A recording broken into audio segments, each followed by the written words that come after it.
All right. Hi, everybody. Thanks for joining us tonight for Finished Basements, Considerations for a Practical, Comfortable, and Cozy Space.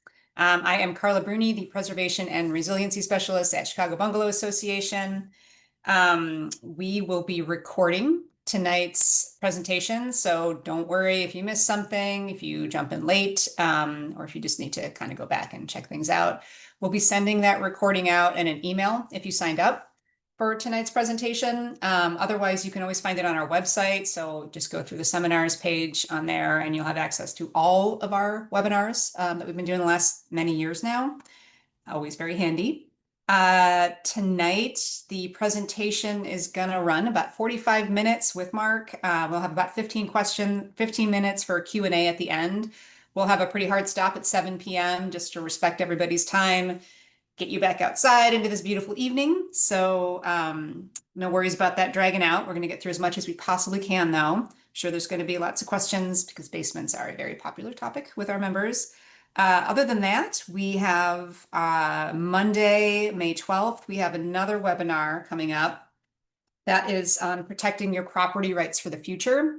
So essentially, once you die, what happens to your house? How do you ensure that it goes where you want it to go, to the people that you want it to go to?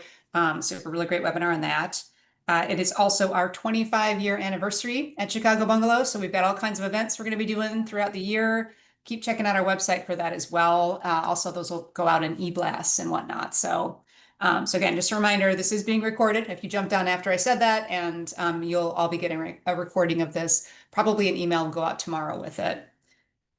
All right, so finished basements, considerations for a practical, comfortable, and cozy space. If you're thinking about finishing your basement but aren't sure where to start, you're in the right spot tonight.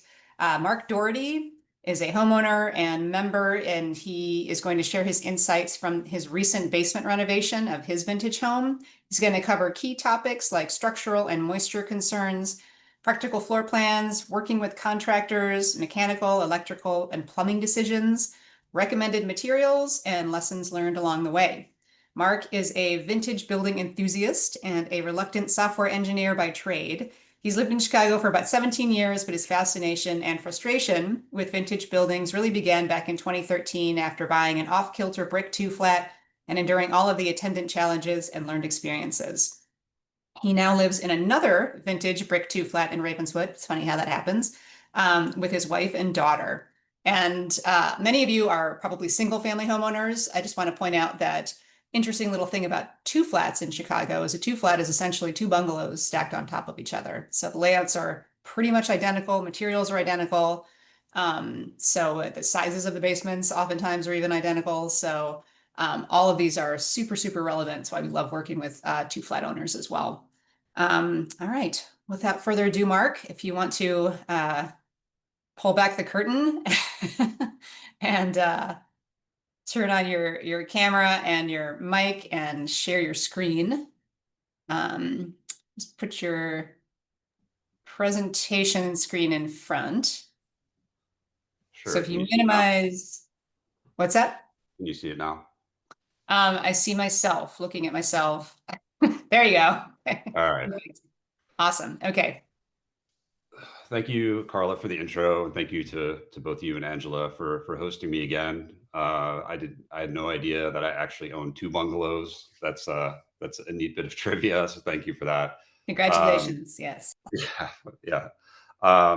I really enjoyed my previous webinar, and I appreciate the opportunity to elaborate on some of the basement specific topics because I know that this is something that is so relevant to owners of vintage homes, especially in the city where you're always looking to, gain a little additional living space or flexible space.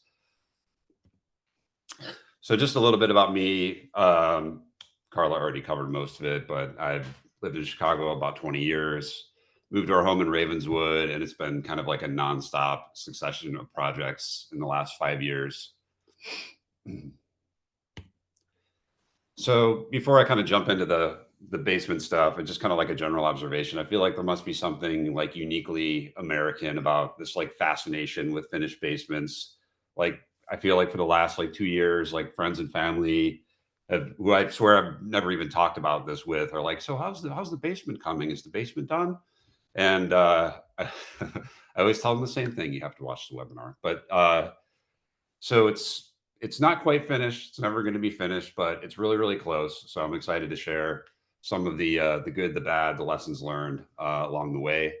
I tried to cover everything, but I know that some topics are going to be more relevant to others, more or less relevant to certain people based on your specific building. But I did cover a lot of the kind of the rough, like structural plumbing in my previous webinar. So I'll kind of refer back to that a few times for those of you that are more interested in that aspect as opposed to like the finishes and things of that nature. So this was the condition of the basement before, or I should say at the time we moved into the house a few years ago. It was about 7-foot ceiling height. The slab was in not great shape, no vapor barrier, had that quintessential basement smell. It's got, in addition to the low ceiling, there's radiator pipes running from front to back.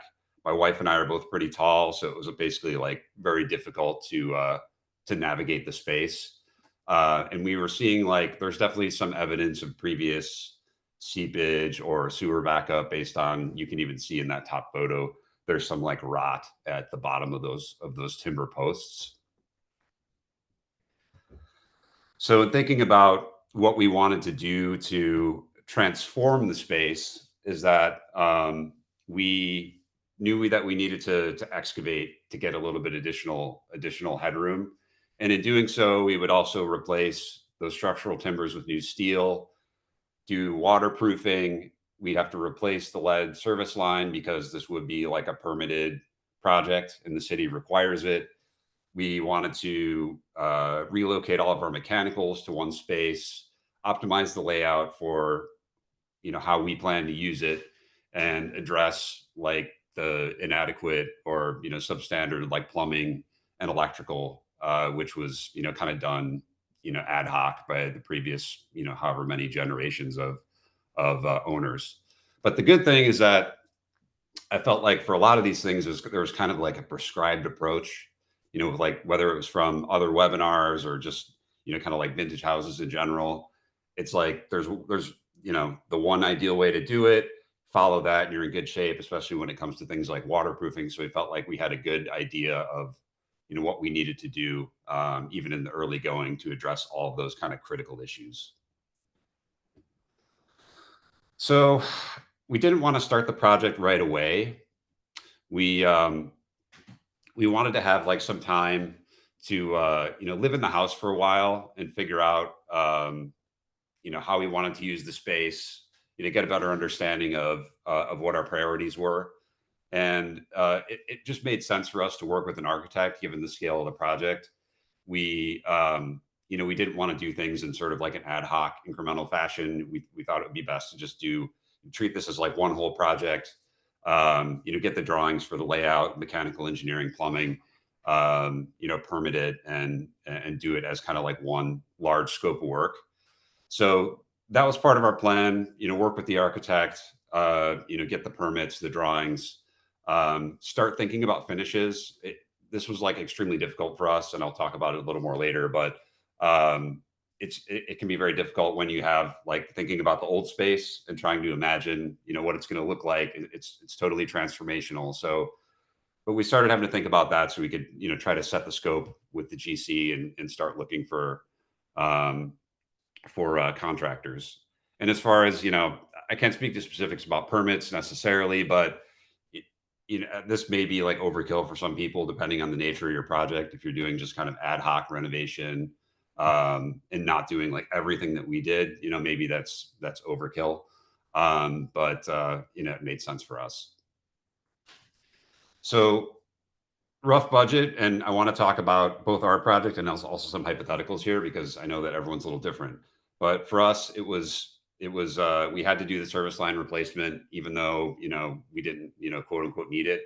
So that was just $20K right off the bat. But all the foundation work, we had one contractor, U.S. Waterproofing, do all that work. The excavation, underpinning, all the waterproofing, and new slab. However, for a lot of basements, maybe you already have adequate ceiling height. Maybe you don't have seepage issues. Maybe you don't, need to address. Maybe your slab's in good shape, right? So it's either you could potentially eliminate that entire scope, or you could do something like drain tile only, save yourself a pretty significant five-figure sum. Same thing with plumbing. Like the bulk of that cost is new underground plumbing. Replacing the all the existing underground with PVC, and rough in for new bathroom, laundry, and so forth.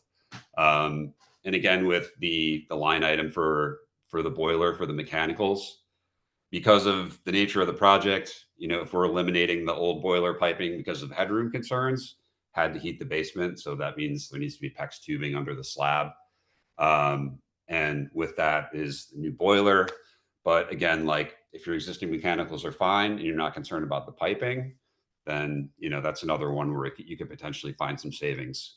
That second to last bullet is kind of like the GC scope for us, and that was really just after all the rough work is done, doing all the framing and the build out, and there's any number of things within that scope that are variable depending on your job.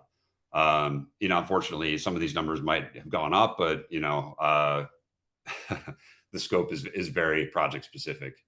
And added a line for the bar build, which was again I'll cover at the end of the presentation, but that was something that I DIY'd, so that's just a materials cost and not a labor cost, because I couldn't pay myself, unfortunately. So a couple notes about working with contractors. Get references or referrals. Invaluable. I felt like it's extremely difficult to find. It's super easy to find contractors, super difficult to find really good ones.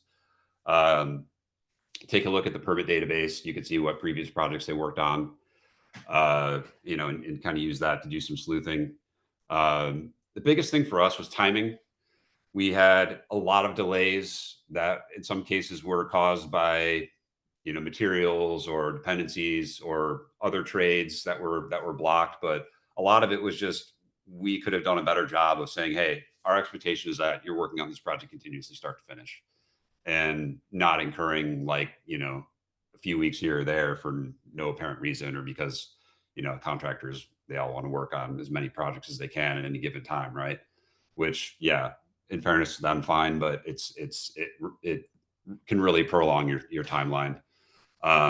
And you can assist in that by anticipating their needs when it comes to providing materials, getting things made, so that you don't incur delays on account of that. The other thing I found important to do was just to kind of like validate the work they're doing. Now it's like if you're an average homeowner, maybe that's not really feasible. You don't have the expertise, but you could still at least you can read the plans, you can interrogate the work, you can ask questions, but things get missed, or there's things that need to be adjusted in the field, and they might make decisions, they might make a guess as to what you want as opposed to asking you. So it's good to be vigilant in that respect, and being present for inspections is always a good idea. May even be a requirement, I'm not sure, even though a couple of the inspectors seem to bristle at at me being there. But I mean, I will say the state of inspections is pretty sorry. We had a number of inspections that were less than 2 minutes. I had one that was about 30 seconds long. So I think they're not necessarily looking out for your best interest, but they're overworked, whatever. But it's good to be there, especially if some issue comes up that you weren't expecting, so that you can hold the contractor accountable.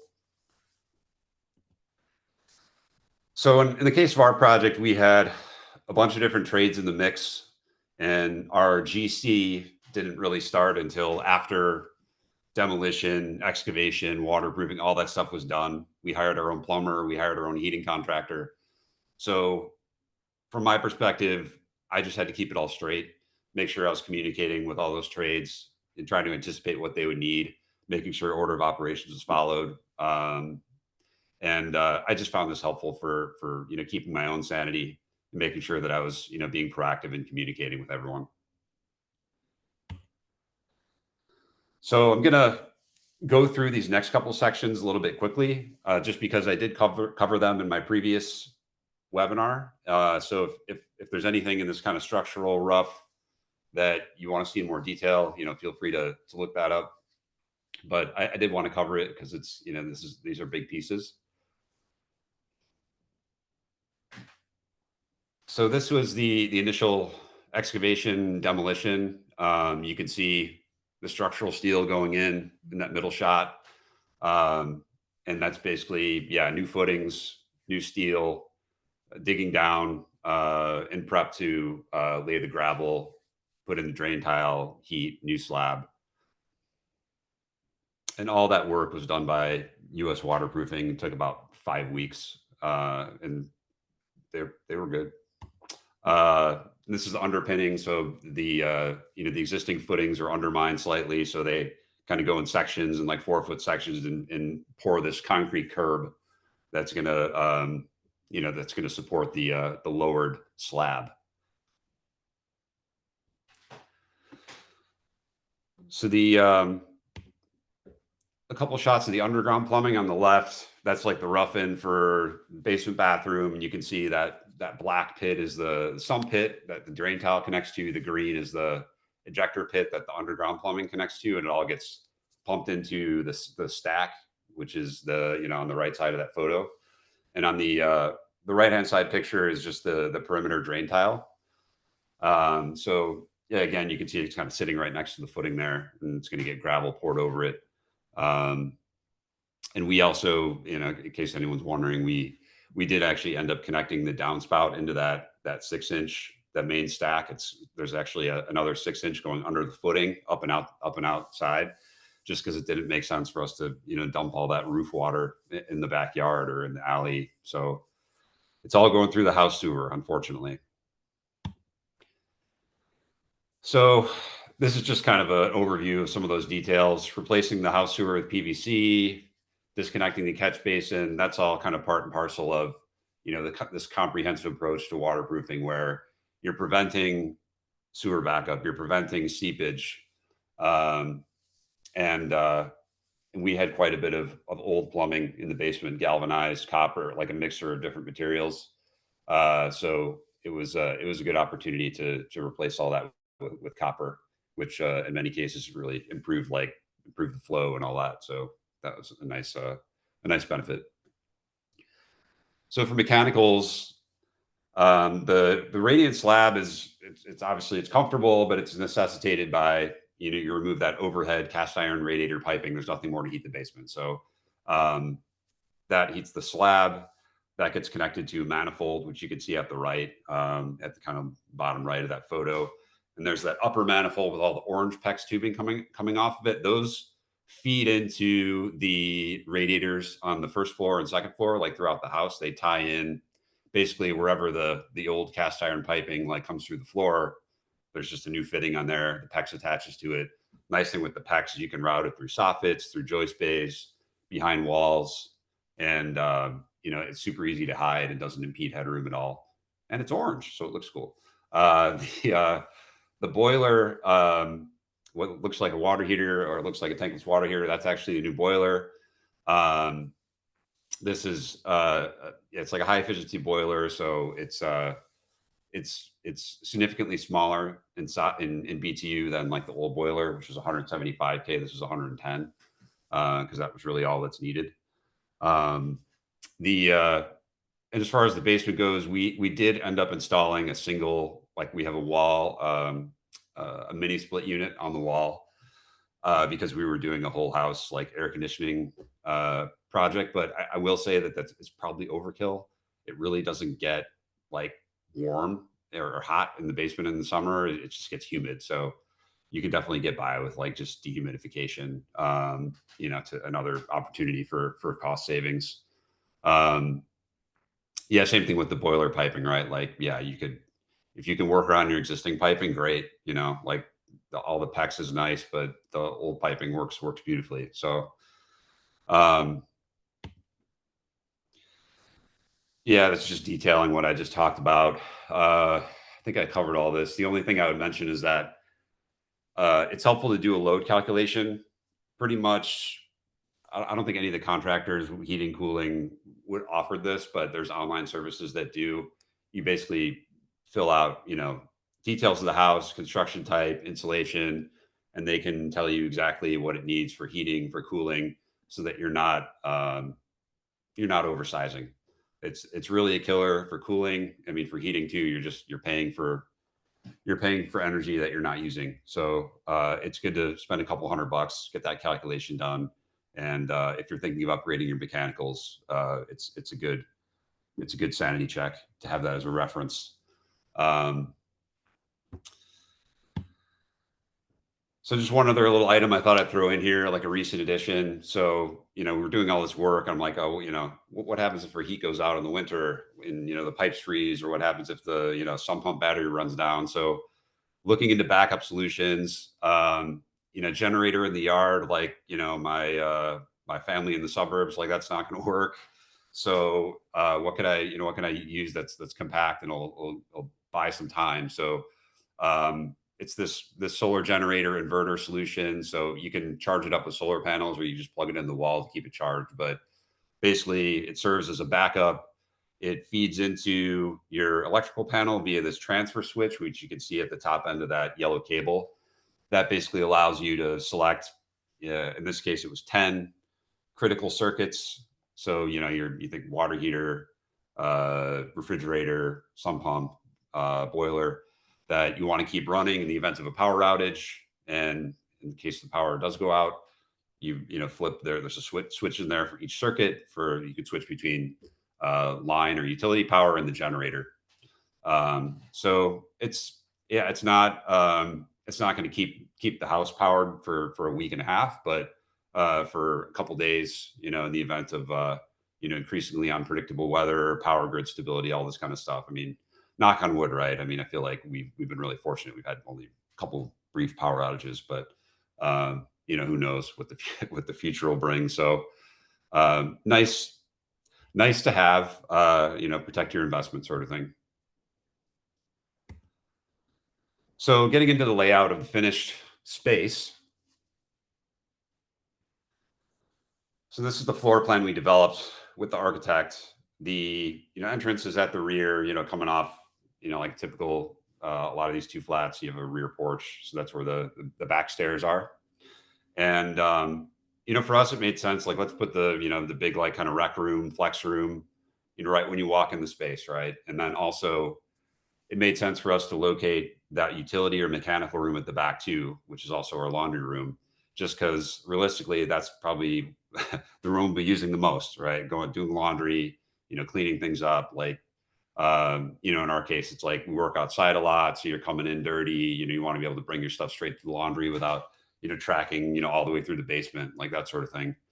So that made sense for us. We put a lot of rooms, like, it's nice if the basement's like wide open, but we're kind of like, yeah, we got some like real purposes in mind. Like, wanted to have a dedicated exercise space. I'm a really bad drummer, but I still like to play from time to time. So wanted to have a music room or just a small room that we could, try to soundproof and work with that. But just kind of like thinking about those things a little bit, working within the constraints of the space, and all kind of comes together. And one thing that's nice too here, I'll note that we did end up making a couple of field adjustments with our GC as far as framing things out, like making the gym a little bigger. We ended up making the opening to the bedroom much larger, as opposed to just having like a regular door. We're like, hey, we'll have guests here from time to time. Most of the time, let's just make this an extension of the rec space.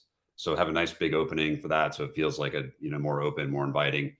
So just like little things like that. Like once things start going in, it's amazing how different it looks from, you look at the floor plan, you're like, oh, it's huge. And then you actually start building it out in the Chicago basement. And you're like, oh, this is so much smaller than I hoped. But, you make adjustments where necessary. So getting into the really fun stuff, the framing. So we did, before the framing started, we did a polished the concrete floor. we considered like epoxy. We never really seriously considered like, vinyl flooring or any of those options, or God forbid carpeting. But something that like looks nice, is resilient, is relatively cost effective. And then you can use like rugs, furniture, or whatever to kind of warm up the space afterwards. Um, but you'll notice on the left, and for the framing, for that lower part of the wall that's kind of over the concrete curb, framed it out with 2x4s on the flat, just because we would lose so much space if we just did kind of like standard 2x4 framing on that part of the wall. I mean, it could just kind of makes a shelf, right? But space is at a premium and lose a little bit of insulation value, but it's underground, so it's kind of mitigated. Um, One of the things that I didn't do a great job of and wish I did was putting in more blocking between the studs for things like bathroom hardware, for if you're doing like wall mounted sink cabinets, things of that nature. um you kind of have to think ahead, and you can, or for like you're hanging a TV, like all that kind of stuff. Like um it now's the time to do it, so to speak, right? Like it's your only chance to do it, really, unless you love repairing drywall. But so all that stuff, and you can see on the right, we ended up using rock wool insulation, mineral wool for the insulation. We didn't want to use like spray foam or any of the, like fiberglass. Like the fire resistant, water resistant, soundproofing qualities are all really nice. And I just kind of like the idea of it's made from rocks. The house is basically made from rocks, so it's like it's rocks on rocks. It's great, like there's no, it's not like spray foam. It just seems like a little bit like an odd, risky with the vintage building. But anyway, going, yeah, this is everything I just talked about. But the only thing I would add is take reference photos before the drywall goes up. Like this was something that I found super helpful, especially like the plumbing wall. Like that photo on the right is like the bathroom. Um, you don't want to be like putting nails or screws into that wall without accidentally hit a copper pipe or something like that. But also just like blocking out for like a wall mount sink, knowing exactly where that is, because after the tile goes up, you can't just put a stud finder on the wall and find it. And same thing on the left with the electrical, being able to figure out where a circuit's going, tracing it back to the panel. For someone like me, or for anyone that likes to know things, it's really helpful. So a couple of notes on aesthetic decisions we made. I think we always knew we were going to leave the ceiling exposed, or leave the joist exposed. For a time, we were like, yeah, it would be great if we could expose the brick too. It's already painted, and the paint didn't come off very easily with the stripper. So it was like, all right, this is going to be extremely expensive or difficult to do. It would also be, there'd be some energy penalty for it. So we ended up just, frame, insulate, drywall, the whole thing. For the joists, yeah, we like the aesthetic, that kind of illusion of extra height. It is definitely noisier. I can hear my 15-pound dog like every step she takes upstairs. So that's definitely something to consider. But there's a trade-off for everything. You can sandblast, you could paint them, you can sand them with an orbital sander like I did because I'm insane. But like you can also do what we did between the rooms, adding blocking between the joists, to kind of have it like a more room feel. So it's not like the joist bay isn't totally open between your rooms. I just got a bunch of, reclaimed 2x10s from your building exchange, and cut them down to size. And it's just nice to have that accessibility for, you're doing repairs, you're moving things around, you're, running new conduit for light fixtures, whatever, just to be able to do all that with the exposed ceiling, still treating it as like, even though it's a finished basement, it's still sort of a utility space in a way. So that's, something to keep in mind. This is one I threw in. I don't know how many people find this interesting, but I did it, so it's here. Before the finishes went up, running all this like low voltage wiring behind the TV, anywhere you're having like AV equipment, just to get all that stuff tucked in behind the wall. You can pull a bunch of network cable through HDMI, speaker wire, whatever you need. It's not that expensive. This is the time to do it. used, in my case, I just used like 2-inch PVC as conduit. You run that through a soffit. That way, in the future, you need to pull a new wire. It's super easy. Uh, this was something that I knew nothing about, and it was like 2 weeks before the drywall was supposed to go up. And I'm like, oh shit, I need to figure this out and do this because I want to do it now. And so I found it really helpful to, um, like Legrand, the company that makes they make electrical equipment. They have a great line of products called On Q. They have like a whole like suite of this kind of like structured wiring, they call it. I found that extremely helpful to just kind of like reverse engineer what I wanted to do from what products they had available. And yeah, it's super helpful, especially old house Wi-Fi. Not always great, just to have that option for you. And this is just the wiring enclosure that I stashed in my music room. This is like just surface mounted it for accessibility, but put all your routers, your modems, your all your kind of like hub stuff can go here, and it's accessible, it's consolidated. You don't have to like have this in the middle of your living room, which is nice. So we of course we had to do doors and windows. For the windows we got quotes from Pella, from Anderson. They were both, I thought, way too high. I mean, even these are Marvin windows. We used a contractor called Siding and Windows Group. They were great. It's all they do.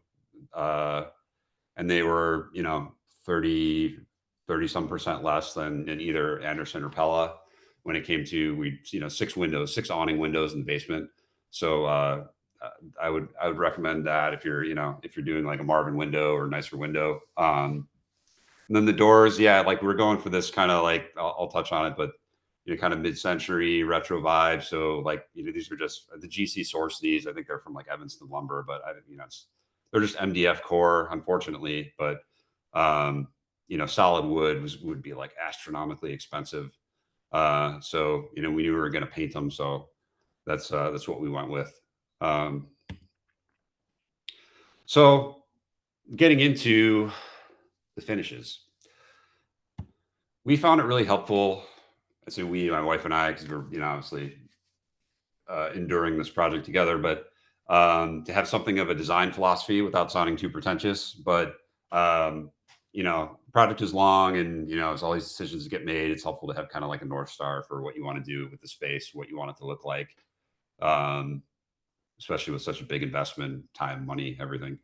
So we were like, we kind of want to do this modern vintage, kind of like a 70s, parents, grandparents' basement, but not stuffy and dated, but kind of like fresh and interesting. So wanted to try to minimize just like paint and drywall, use some more interesting textures, interesting colors, warmer, and just try to avoid doing the like stereotypical white and gray like box with like vinyl flooring from Home Depot or whatever that you see in like all these like new home listings. So we figured, yeah, let's try to go bold where we can and make it interesting. So there's a whole bunch of decisions we had to make along the way. One of the first things was the moldings, because that was in the scope for the GC. We decided against doing paint grade, and we're like, hey, let's do stain grade. We wanted to do paneled walls, so we wanted the moldings to match. Didn't find anything I love locally. I found this site called newmoldings.com. They make a lot of interesting profiles. They make every species you can think of. So sourced all the baseboards and casings from them. And our GC's carpenter did an awesome job. Like because of even though it's a brand new slab, it's uneven. There's dips and there's all the valleys and all the stuff. So like he had to scribe all the baseboards to the floor so that the top of them would be perfectly level for when we install the paneling. And that was tremendously helpful. And it just looks better, right? Not having those gaps when you're installing baseboard directly against concrete. And all the on the left hand side, that's just like some of the paneling, and all those are 5/4 5/4 cherry boards that we're going to use basically to cap the kind of like the knee wall on the outside wall that's built over the concrete curb. So we got all that from Owl Lumber out in Des Plaines. Amazing resource. They have a great like mill workshop in house. So we're like, you want to chamfer the edge, you want, the top like ready to stain, whatever you want to do, they can do it. And that was extremely helpful to not have to do all that stuff on site. So, like I mentioned, we had this idea to do paneling, even though we didn't want to do like, Menards paneling.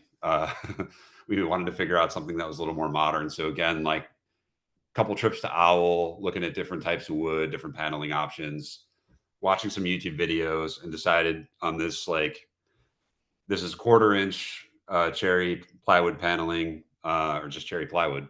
That we had ripped to fixed widths. So there's like 3 different widths just to kind of like stagger it and pseudo random the pattern, and stained.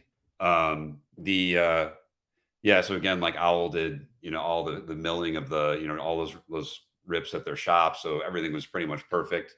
Just had to kind of like, make one cut for most of these, on site.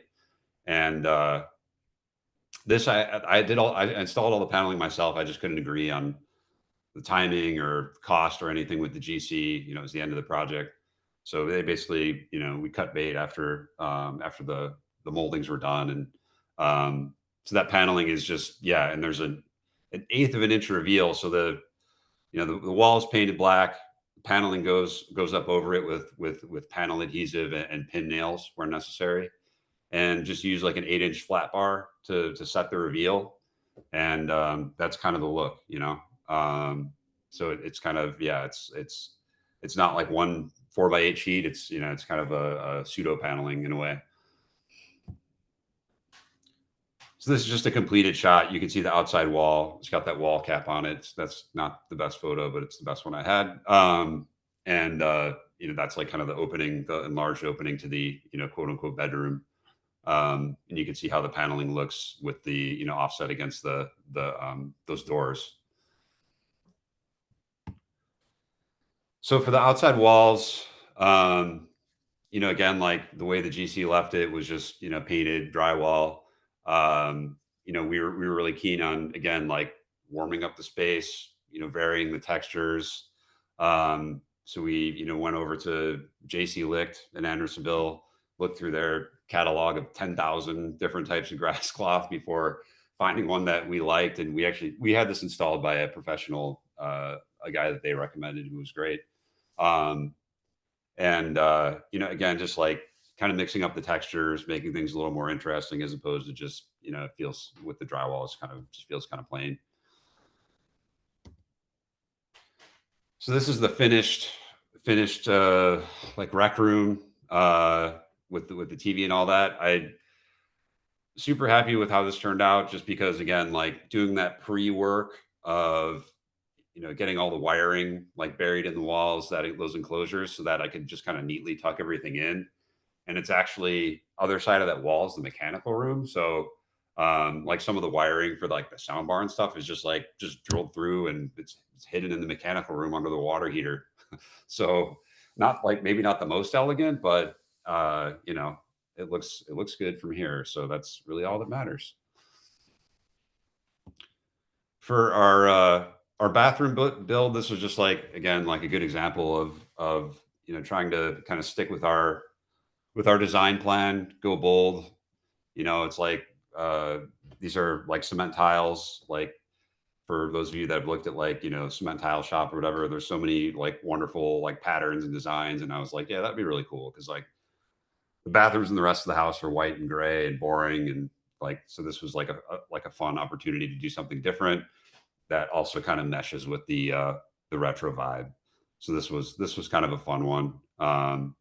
And Yeah, like all the hardware and stuff is just like, cheap stuff from Home Depot basically. But yeah, because the tile was an item for sure. So just on the right is just my is the like the exercise room or gym.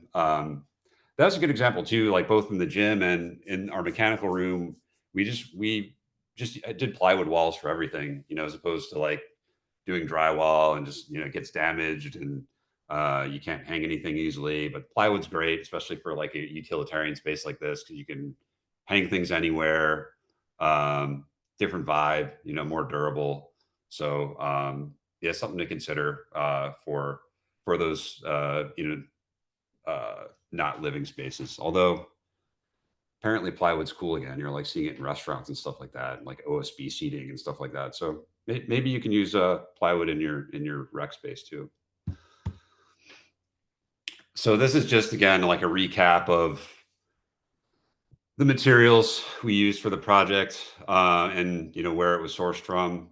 One thing I didn't note earlier, the wood finish we used was a product called Osmo Wood Wax. Super easy to work with. It's like one coat, low VOC, very forgiving. You don't need to sand it between coats or anything like that. Um, so that's a nice option if you're looking for like an interior finish that's pretty forgiving, especially for someone like myself who's not a professional but wanted to do all this. Um, so this is my favorite part, the bar build. So in keeping with our kind of 70s basement, it's got to have a full bar. Can't be one of these like set of kitchen cabinets and a counter. Like I wanted to have a nice, true like walk behind bar. Except I had no idea what I wanted it to look like, what it would look like, other than I knew where it would be. So this was completely outside of the GC scope.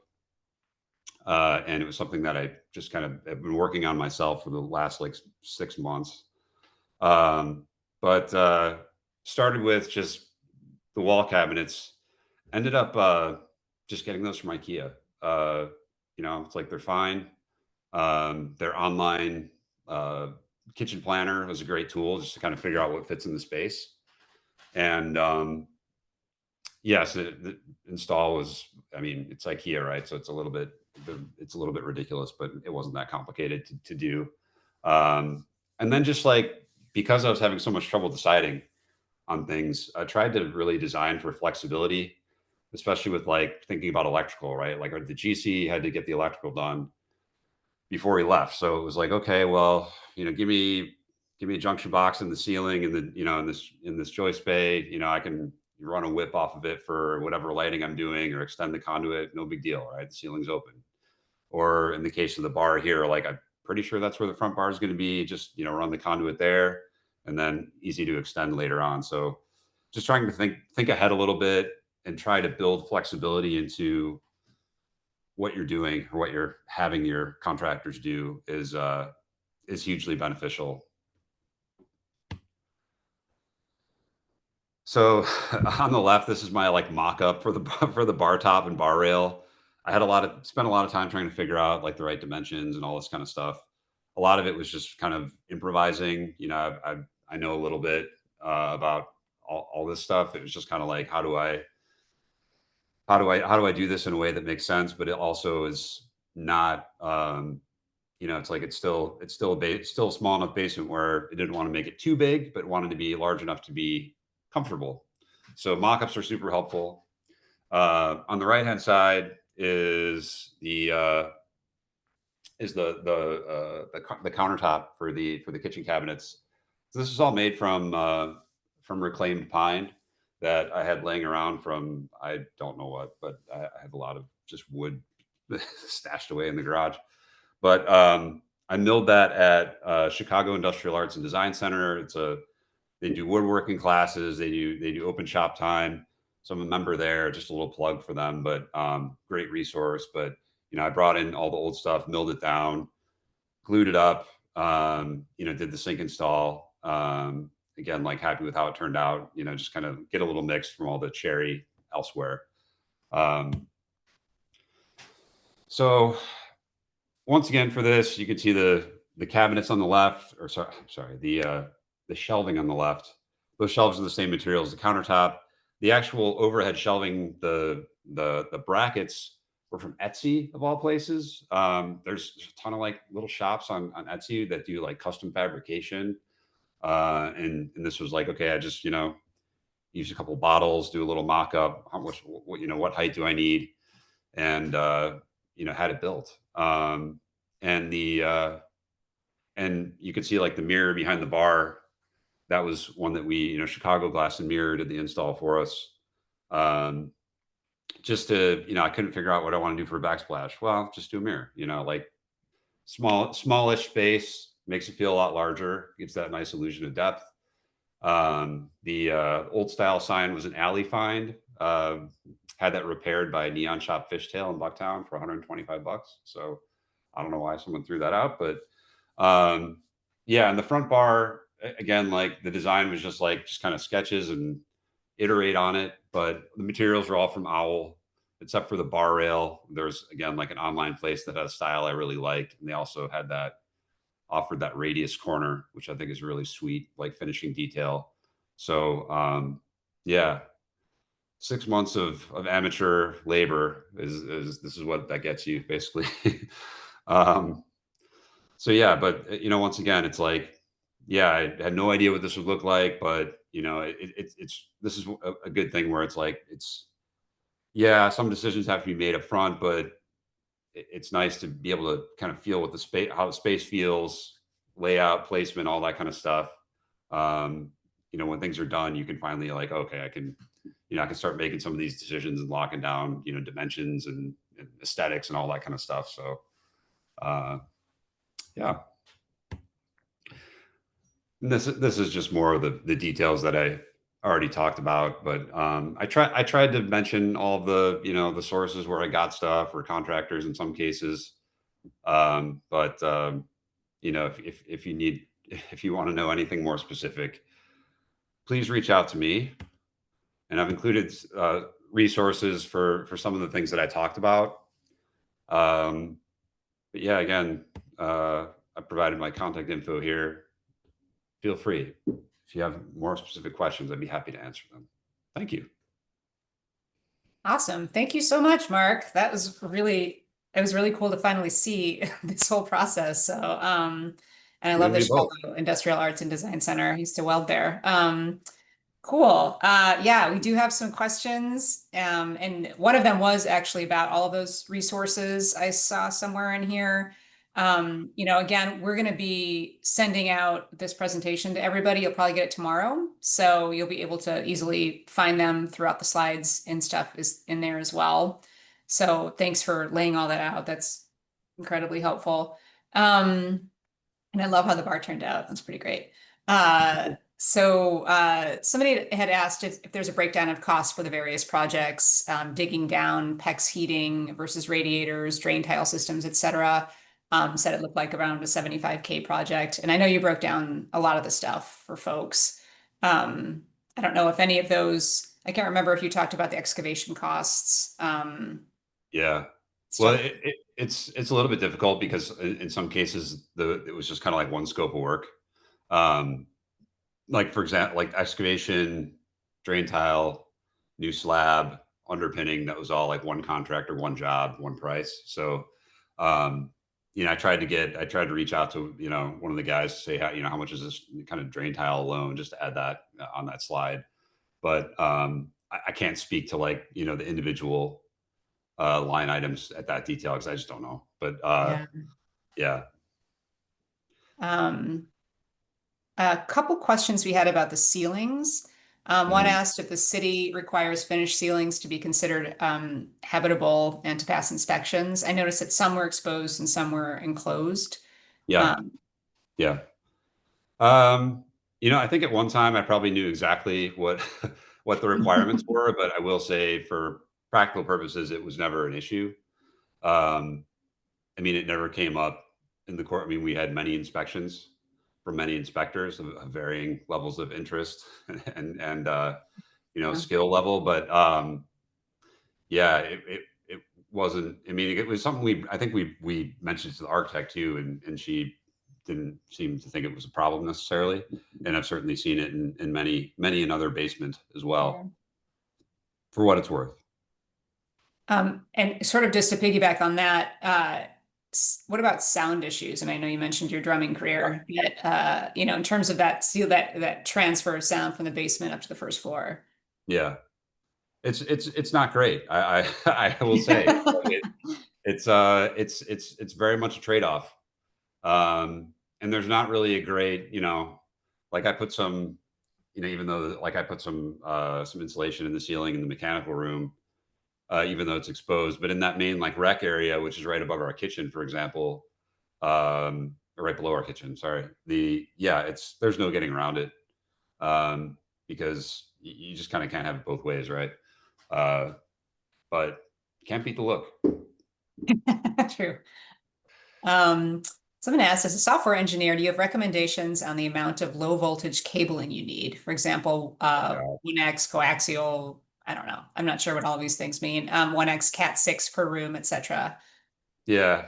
This is like one of those Reddit questions, like you have to, you know, you poke around on Reddit, people say you need 12 cables for every drop, or just like some like ridiculous thing where it's like, do people even like, I have like 3 devices that have like an actual Ethernet plug in them, right? So it's like I did overkill, but not like Reddit overkill. It's like maybe like 2 or 4 like per, it's like, but that's another reason why I just did like it's all pulled through PVC because if you need another one, just pull another wire.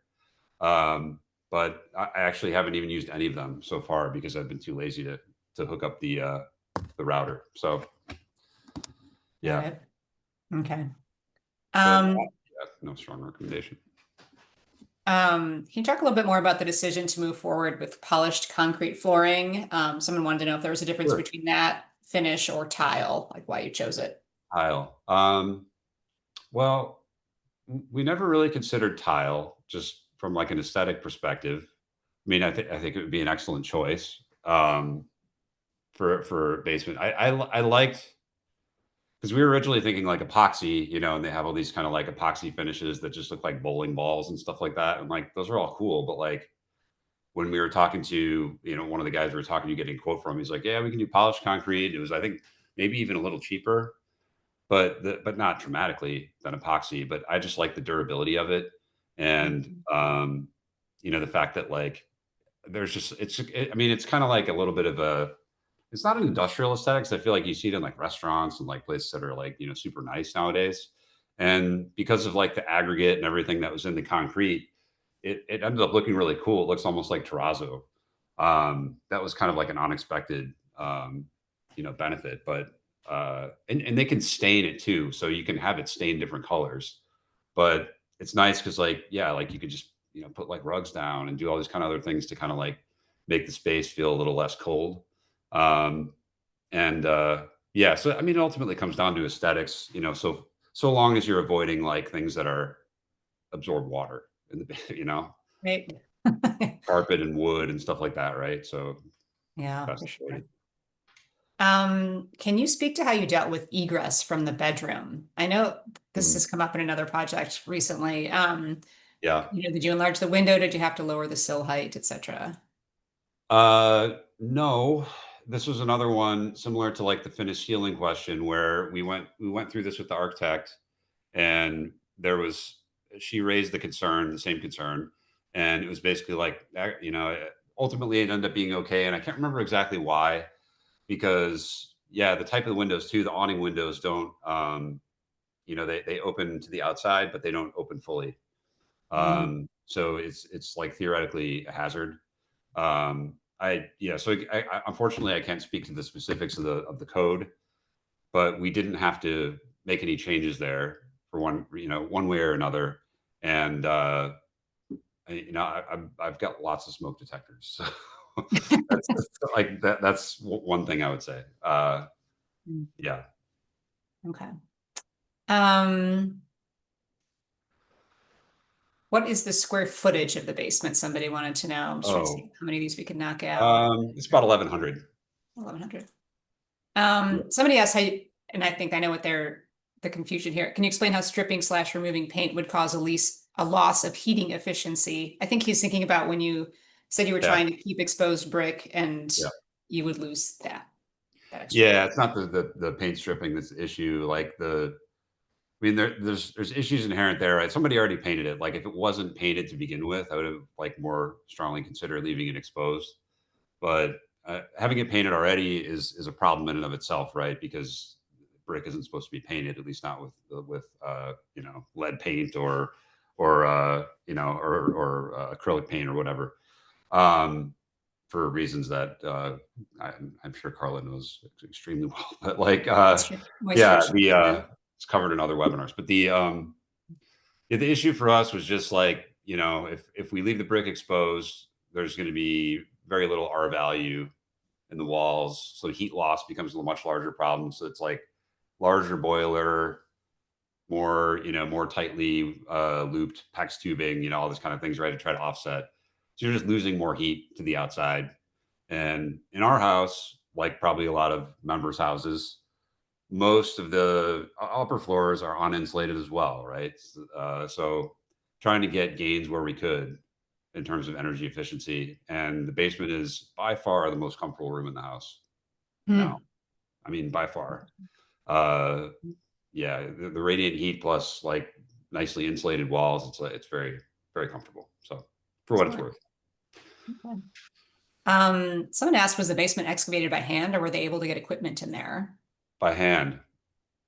By hand. It was awful. I mean, awful even to watch. It was Yeah. awful. Okay. I was like bringing them snacks and stuff all the time. Yeah, it was just a lot. Like, yeah, because there was no access to get like a bobcat or even like something smaller in. So it was all by hand in Mhm. small buckets, and it was like it's super hard clay soil. So you can imagine how brutal it was because like it was, yeah, it was rough. So. Mhm. Um, yeah, it sounds rough. Let's see. What did you do for pest and quality air control? Do you have any issues around that?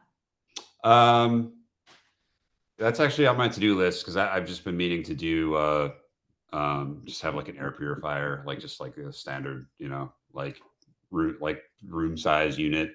Um, I mean, it's a little bit maybe more. I think it's definitely more dusty than some other spaces by virtue of the ceiling being unfinished. So you get this kind of like incidental dust from stuff upstairs. Um, but I haven't noticed a big issue. Just the ambient, the general air quality down there is good. Like it's, it's pleasant. But yeah, so I probably just do like more like spot solutions for something like that, as opposed to something like comprehensive. Mhm. Um, okay, maybe one more and then we can close it. There's a bunch just asking again, people are really curious about insulating the walls, and I know you did the rock wool in the Yeah, basement. If you could just maybe again speak a little bit to how you insulated down there, for folks, since there's just multiple questions for you yeah. to on that. Let me just. I can't remember how well you can see it in the picture, but no, it's not great in this photo. But the basically like Rockwool makes a couple of different products. One is it's like kind of like bat insulation, which is like for in between 2x4 studs. The other thing they make is something called like a Rockwool comfort board, and that's like kind of like a rigid product, like similar to like a rigid foam, except it's made from rocks. But like so, if you see on the left side for the upper part of the wall, the 2x4 framing is set like quite a bit proud of the brick, just because the lower part of the foundation wall is concrete and it just sits a little. It's a little bit thicker than the brick above. So there's a pretty good space behind there to insulate, and that's what I ended up doing myself because the contractors were like, oh yeah, don't worry about that, you don't need to do that. I was like, well, I'm doing it because it's like it's even more more R value, more keep more of the Mhm. heat in and cool Walls are and cool open, in. yeah. So I was able to kind of stuff that because it's like a 1 inch thick as opposed to like a 3 inch thick, like the bad insulation. So use those boards and you cut them with a bread knife or with a like a drywall knife. Don't eat the bread afterwards, I would recommend. But like yeah, you can use that to kind of like cut and cobble pieces together and really just like in our case, just insulating wherever we could. Did end up using spray foam around the windows just because it was the space is so irregular, but everywhere else was just kind of like stuffing it full of that batt insulation, which is, it's itchy and like all the other stuff. It's not pleasant to breathe, but it is like pretty friendly to work with compared to some other products. Like I think blown in would be a good solution too, but I just wasn't familiar enough with that. And yeah, again, the kind of fireproof, waterproof, the sound qualities of rock will make it, I think, a really good fit for anything, but especially for basement. You All can get it right. from Lowe's, by the way. Home Depot sells this Owens Corning product. It's like the same thing, but it smells bad for some reason. The rock wool stuff doesn't smell like anything. Yeah. Yeah. Excellent.